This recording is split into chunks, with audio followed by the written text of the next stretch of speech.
Take 3. I have a family. I don't sit still much, even though I feel like I should.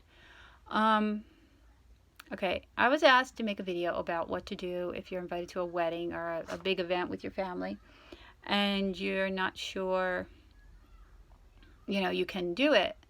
And I kind of polled my group, and a lot of people said, of course, right now, we're in the midst of a coronavirus. You're not going. If there's a wedding now, there shouldn't be a wedding now. You shouldn't be going to a wedding now. They shouldn't be holding a wedding now. So just tell them, I'm a compromised person and I'm not going to any weddings. Also, find out if they're broadcasting their wedding these days. A lot of people are just having like Zoom weddings or, broadcasted weddings. And if they're doing that, then just go online. If you don't feel up to that even, you could just turn off your video part and listen to the audio. A lot of people are also just saying if there actually is a wedding, they shouldn't be having one now anyway. Second, they also said, you have a compromised immune and you don't want to be out in a big group like that. You could always say that. Some people are saying don't give the reason. Say, I've already have another event that day. I'm sorry. I hope, everything goes well. And here's a little gift. Give them maybe a card or something and say, well, hope to catch up with you afterwards. Maybe we can have a small get together with just you and I. Also, a lot of people were saying, tell the truth. I don't feel up to being in a crowd like this. I really don't feel well. I'm sorry about it, but I'm sure you can understand. Maybe we can chat online together, just us guys, and I can catch up on what happened. And I really would like to come, and I'm sorry I can't, but, if you could just, give me some contact afterwards. I'd like to know how it goes. Ask for pictures, ask for videos, and just tell them the truth. I am not up to this. There's something wrong with me. I'm not up to this, but, I care about you. I love you. I hope your day is special. Thank you for inviting me. Just write no and you give them, And some people just say, write no and don't go. It's up to you. It's your life. You're not comfortable in going, don't go. It's not really, you don't really have to explain yourself, because that is another important detail. You have to take care of you, especially if no one else is taking care of you. You have to take care of you, and if you know you're not up to something, don't do it. But then there's other people that say go anyway. They say ask people if they can have a place for you to lie down during the event if you just get overwhelmed, or just go to the ceremony. Don't go to the party afterwards. Don't go to the reception. And also, some people are just saying, just go and do what you can and leave when you have to. And don't worry about it. If people know that you have issues, they need to, care about you. And if the people that are inviting you to this wedding truly care about you, they're not going to give you a hard time. If they love you, they're not going to give you a hard time. So if you can do it and you want to do it and you don't want to miss out, go for it.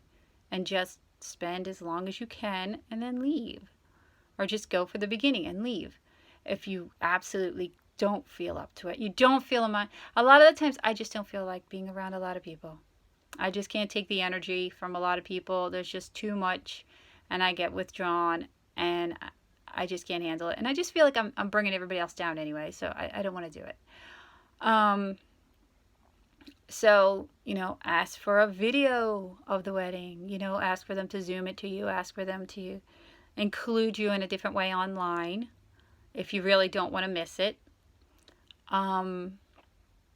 Or just, tell them, no, can't do it. Don't feel well enough. But everybody within my group pretty much accepts the fact that you've got to take care of you. And if you're really not up to it, just don't do it. It's not worth making yourself feel worse over. But there's a lot of ways to handle it, and I think I've gone over a pretty good list of ways to handle it. So hopefully that helps. If you have any more questions, just write them in the comments, or if you have if anybody else watches this and has another way to handle it. If you handle it your way and I haven't mentioned it, let me know. Also in the comments. Also, I forgot to mention in my What Helps Me video that I have a bunch of like handheld massage type things because I get a lot of back aches and shoulder aches and even my jaw. And if I get those, they tend to help if I just like, it would be good to get one that like, there was one that you sit and it has like these little massagey balls, like shiatsu thing in it, and you sit with that, you push it up against a chair and your lower back, and it does help. Now, sometimes it actually can push too hard. If it pushes too hard and it hurts, then get a different one that's a little more mild or slower. Also, heat. I just totally, I must have spaced on that video, but you know, it's fibro fog. I fogged. Anyway. So you can use the heat and or sometimes ice. Sometimes I just feel like I'm on fire. And I've had that in my lower back a lot. And I will sit on an ice pack, like sit down and put it behind my back. It kind of makes everything go numb a bit. But it does help. So that's another thing. Ice, heat, and these massagers that if you have an ache in a certain spot, you can just put it on whatever spot you're hurting, and it can help. So again, hope this helped someone or helps someone. I'm having a hard day myself. My heart is thumping out of my chest for some reason today, and my neck and my lower back and my head is like, ugh. Took me all day just to get to this point so that I could make this video. But I'm clean. My hair's still wet. So hope everybody watching has a nice day. Thanks.